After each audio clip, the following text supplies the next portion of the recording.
Eh bien, bonjour à tous et bienvenue sur ma chaîne YouTube. Ici, c'est le Master Teacher Serein. On va parler du Japon. Alors, est-ce que le Japon est le pays le plus propre du monde?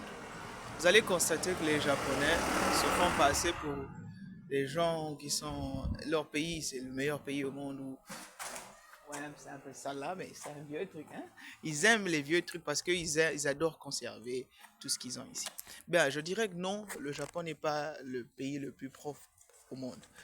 Parce que vous voyez, par exemple, en ville, là, à Shinjuku, ou bien à Pongi, bon, moi je suis à Tokyo, hein. Donc, en ville, là, carrément, vous allez voir des grosses souris comme ça, qui marchent dans les rues, là, et tout ça. Tu passes, la souris passe. Même dans des magasins en ville, carrément, il y a des cafards partout. Tu peux rentrer dans un magasin, tu vois les cafards sortir. Et des fois, bon, c'est toutes les grandes villes qui sont comme ça, hein, mais au Japon, ici, tu en vois des gros comme ça. Les, les moustiques, disons par exemple, dans les parcs, là, tu vas, tu as une culotte, les moustiques commencent à te prendre n'importe comment. Au moins, ils n'ont pas des mouches. Par exemple, quand tu prépares et tout ça, comme chez nous en Afrique, là, les mouches sont là en train de te suivre n'importe comment. Ici, il n'y a pas de mouches. Et ils s'arrangent au moins à, à entretenir leur ville pour qu'il n'y ait pas de mouches et tout ça. Mais ce n'est pas le pays le plus propre au monde. Je suppose qu'ils sont parmi l'un des pays les plus propres, mais ils ne sont pas. Et ils ne seront jamais pour l'instant le pays le plus propre.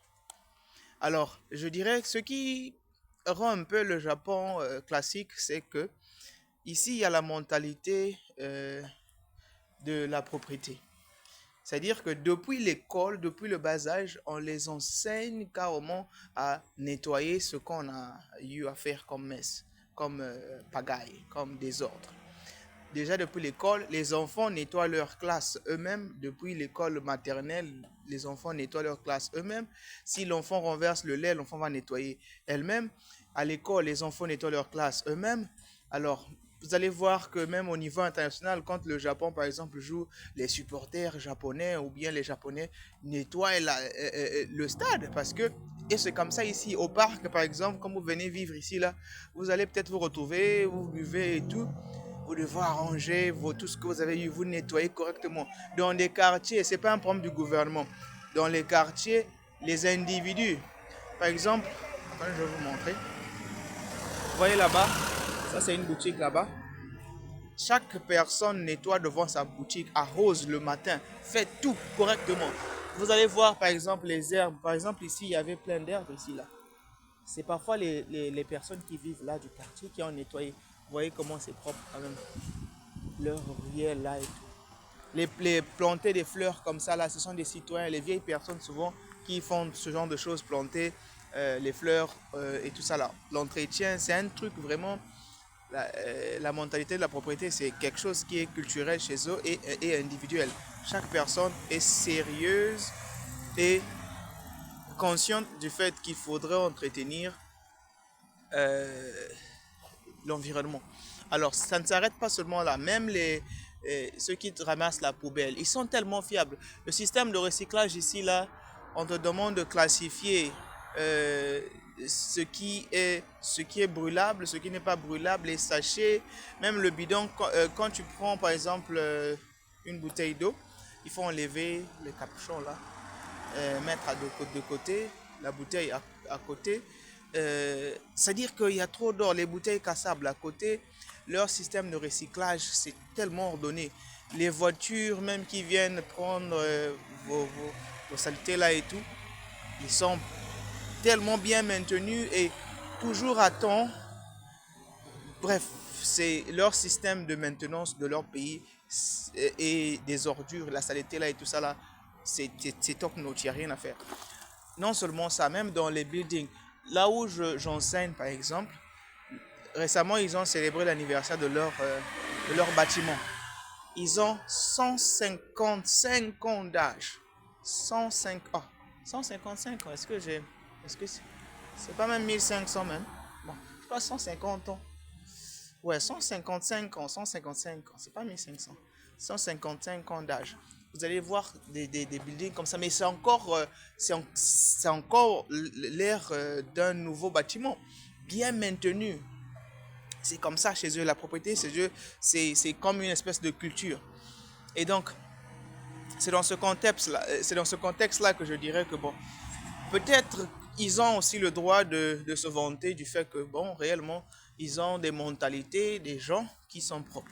Contrairement aux Chinois, physiquement aussi, j'ai comme l'impression que les Chinois sont plus mauvais. Les Chinois sont des gens qui n'aiment pas trop se laver, contrairement aux Japonais. Vous allez voir un Chinois qui, tout le temps, il s'essuie le corps avec leur pochette là, ou bien, voilà. Mais comme ils sont pas peut-être comme nous, on transpire beaucoup et tout, alors chez eux, ils peuvent s'en passer comme ça. Mais des fois, ils ont un peu l'odeur du cochon parfois. Mais bon, je ne veux pas rentrer dans le détail, mais du moins, j'ai l'impression que les Japonais se lavent plus que les Chinois. Et ils sont pas leur ville, leur pays n'est peut-être pas plus propre que la Chine. J'ai l'impression que c'est presque la même chose, mais du moins le fait de nettoyer la conscience, le fait de nettoyer les salles de classe, les enfants individuellement nettoient tout ce qu'ils font comme désordre. Ça, j'ai pas vu ça en Chine. En Chine, c'est plus l'État, ces services d'hygiène là qui viennent nettoyer. Mais les Chinois sont un peu désordonnés. Parfois, ils peuvent laisser des ordures comme ça et puis bon, ça passe des jours là. Après, les services là viennent nettoyer. Mais ici, c'est d'abord individuellement. Aussi, les services d'hygiène font bien leur travail. Et les choses comme les rats et autres là, on ne peut s'empêcher. Je ne sais trop qu'est-ce qui les nourrit, mais vous allez voir vraiment des gros rats. On dirait que c'était un chat, on dirait que c'était un chien, mais c'est un rat qui a grossi comme ça. Ça veut dire que comme il y a aussi c'est des coins où il y a des restaurants et tout, donc c'est sûr que ils envoient ça dans les égouts là ou comment, et après ils vont se nourrir là-bas. Mais quand tu vois de la surface, tu vois les immeubles et tout ça, c'est propre. Mais la quantité de rats qu'il y a en bas là-bas, tu sais pas comment ça se passe là-bas et tout. Et donc quand ils ressortent là, c'est compliqué à dire que bon, c'est propre, mais est-ce que en réalité c'est réellement propre? Donc pour chuter donc, le Japon est un pays qui est l'un des pays les plus propres du monde, mais ce n'est pas le pays le plus propre du monde. Je m'arrête là pour aujourd'hui et bien de choses à vous à la